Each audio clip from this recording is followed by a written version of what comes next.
Hi guys! Good morning! Welcome back po dito sa Gandara Asoria Channel for Showbiz Update. Andito na naman nga po akong muli nagbabalik. Ang nagmamaganda ninyo kachismosang Kim Pao, wala na pong iba. Ang lokaret na si Gandara Asoria upang magatid sa inyo ng latest update and fresh happenings patungkol kina Kim Chiu and Paolo Abilino. And para po sa araw na to, ang tatalakayin natin at pag-uusapan ay syempre mga kaganapan kahapon or kagabi ni Chinita Princess for Bingo Plus Night.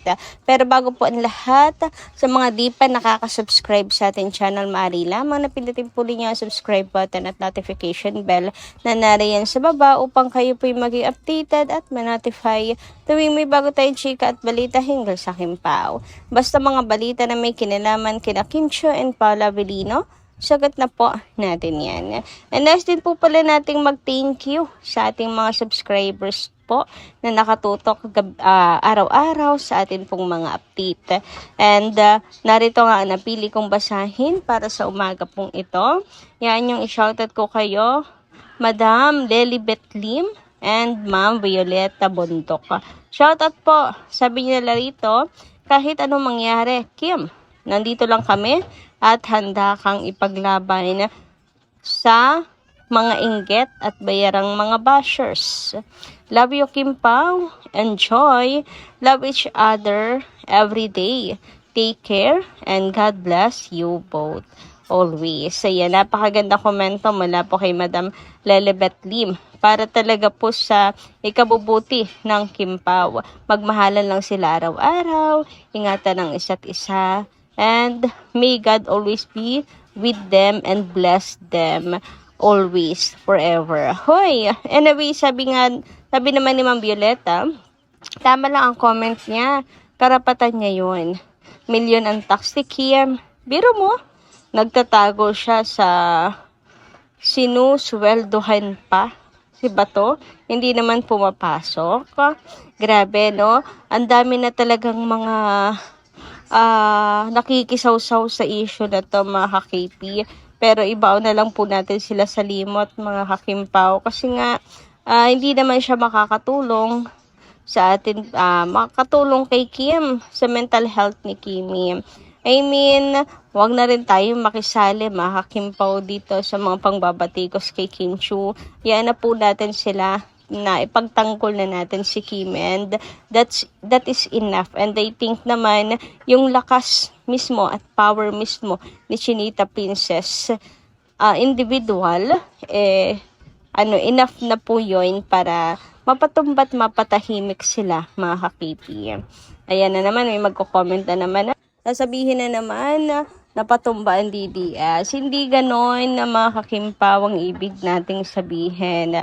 Siguro yung mga na lang din, hindi bukas ang isipan na ang magbibigay po ng anumang kahulugan. Pero ang nais nating sabihin doon ay mga pangbabatikos kay Chinita Princess. Yung mga pangbabatikos nila hindi uubra kay Kim. Kasi Kim is strong, mga Kim Pao. And ganun din ang kanyang fans, strong para ipaglaban at ipagtanggol siya. Sabi nga 'di ba ni Miss Lilibet kanina lang, ipagtatanggol siya parate, always sa mga inggit at sa mga bashers. Anyway, dumako naman tayo sa mga kaganapan po sa event ni Chinita Princess, mga ka-Kim Pao, na kung saan talagang hindi po pinabayaan ang mga fans si Kimi at dinumog po siya ng mga tao doon. Isa nga po sa fandom ang Kim Chiu Global sa talaga naman pong nagpakita ng suporta kay Chinita Princess, mga ka-Kim Pao. Talagang nandyan po sila, di ba? Parati po, since day one, para kay Kimi. And syempre, nandun din po ang hanay ng mga Kim Pao fans na nakasuporta sa event na to ni Chinita Princess. Talagang lahat po tayo ay sama-sama na suportahan at sinusuportahan si Kim Chiu. Anyway, grabe, napakaganda nga po ng ating Chinita Princess, mga ka-Kim Pao. Kagabi, abay super naman talaga. And may medyo malaman kasi si Kimi rin ngayon no? Mga kakimpaw, and bagay sa kanya yung pagka-ponytail niya, mga kakipi. And dahil nga po dyan, dami nagsasabi na malamang starstruck na naman si Paula Avellino kay Kim at napanganga na naman sa ganda ni Chinita Princess. Hoy, talaga naman. Noon pa man, lagi na talagang starstruck at talos babali ang leeg ni Paula Avellino kay Kim. Makikita nyo nga dyan sa mga pictures na yan na talagang basta magkasama silang dalawa, and even hindi magkasama, ay panakaw tingin talaga. Tingnan nyo nga to, talagang lahat sa camera nakatingin kasi nga groupie, pictures, pero si Pau, aba, ay kay Kim lang po nakatingin, mga kakimpaw. Eto pa, talagang ang mga mata ni Paula Avellino na kay Kim lang, alos babali ang leeg. Parang nagka-stiff neck na nga ata, permanent, ni Paula Avellino Kaya for sure, kagabi ay talagang napanganga na naman po at napamangha na naman si Paula Avellino sa ganda ni Chinita Princess. So, hindi lang kagabi, araw-araw. Kasi araw-araw niya kasama si Kimi. So, araw-araw na siyang nakakakita. Dati, nagnanakaw tingin lang siya. Pero ngayon, araw-araw na niyang nakikita at nasisilayan ang ganda ng kanyang Chinita Princess. Lalo pa kaya kapag kinasal na sila.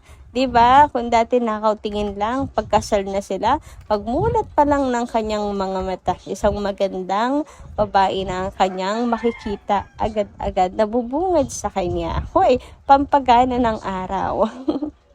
Anyway, grabe, lahat po talaga sa kanya nakatingin, mga kakimpaw, nung siya nga po ay rumampa na, mga kakipi. Talagang star of the night.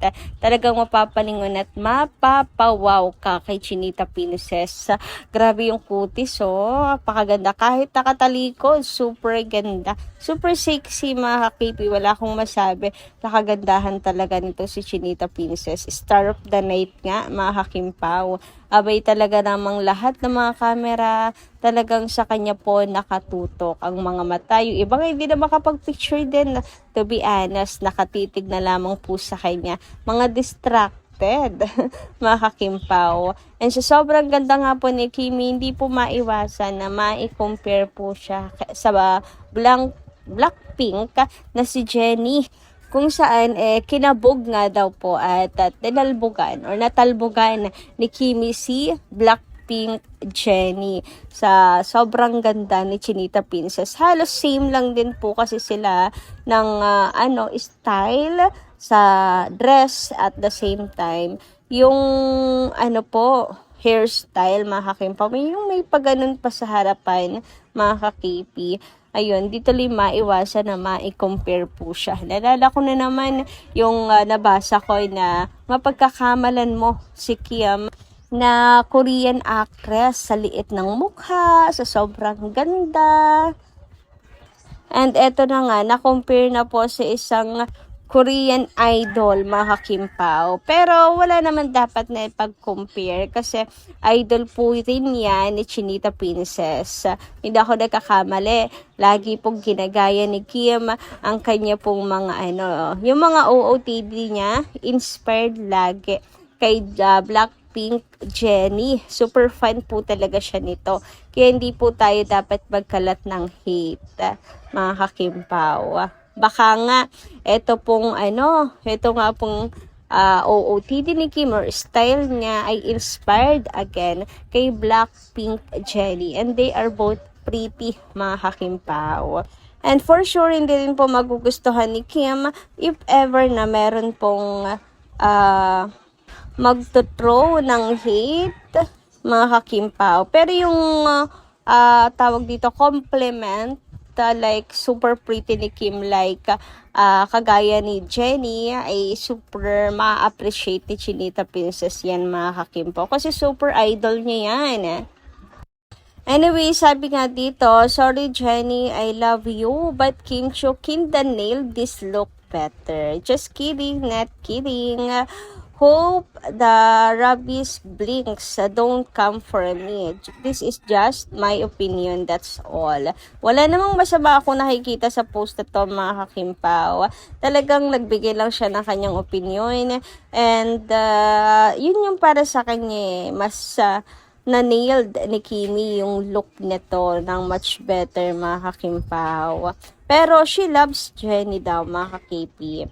And may katotohanan din naman talaga siya, mga Kimpaw. She just state the fact na ang ganda ni Kim po talaga dito, as in super bagay po sa kanya. Lahat naman tayo may kanya-kanyang tawag dito, kanya-kanyang husay sa pagdadala ng damit. Nagkataon lang na mas bagay po ito kay Chinita Princess. Pero wala naman ako nakikita or nababasa dito na pangit tungkol po kay Jenny. Talagang sadyang na lang po, napansin yung pagkakapareha nilang dalawa ng ganitong look, mga kakimpaw. Kaya yung mga ganitong comment, I think okay lang din naman siya, mga ka-KP, lalo na rin po kay Chinita Princess, as much as or as long as wala naman pong panlalait na sinabi po kay Jenny. Wala namang kalait-lait kay Jenny. Uy, magiging idol ba yan ni Kim kung meron, di ba, mga kakimpaw? Love na love po yan ni Chinita Princess. Kumbaga, they are both pretty in different ways. Samantala, sabi naman po ni Ma'am Helenita Catalasan, Kim Pao forever sa Kalam. From Paris, France. Hindi na ako mag-comment dahil mag-asawa na sila. Paulo Abilino. Sana mahalin mo ng mabuti sa Idol Kimi. Gandara civil merit na sila. Panatag na ako from Paris, France. Thank you so much, Ma'am Helenita Catalasan, sa inyong pagkokomento, and talagang parami tayo ng super hashtag panatag na sa relasyon nila Kim and Paolo. And sana talagang mahalin po ni Paulo Abilino ng lubusan, ng mabuti si Kim, at huwag na huwag sasaktan, mga kakimpaw, kasi hindi deserve ni Kimi ang masaktan ng sobra, mga kakimpaw, dahil napakabuti niyang tao. Sabi naman dito ni Ma'am Vanita Reyes, ang daming nagsalita, bakit si Kim lang ang binabatikos? God, ingatan mo po si Kim at Pao. Basta Kim, laban lang. Sa iyo, ang Diyos nagbabantay sa iyo. At yung nagsasabi na hindi muna sila tagahanga, hindi totoo sa iyo. Humahanga sila, kundi yung nag-utos sa mga tao na yon. Ang malaki ang inggit sa iyo. CNN, alam na natin kung sino sila. God bless Kim Pao. Mga hindi talaga loyal at totoo po yung mga umalis at tumaliko dahil lang sa paniniwala ni Kim sa politika. Wala silang pinagkaiba doon sa pagtakwil sa kanilang mga kaibigan na nakasama nila sa hirap at ginhawa dahil lang sa pagkakaiba sa politika. Anyway, ganito lang po muna ating update. Thank you so much, guys, sa inyong pakikinig. Kita-kits po muli sa susunod natin, chika. Maraming salamat. Ingat po palagi.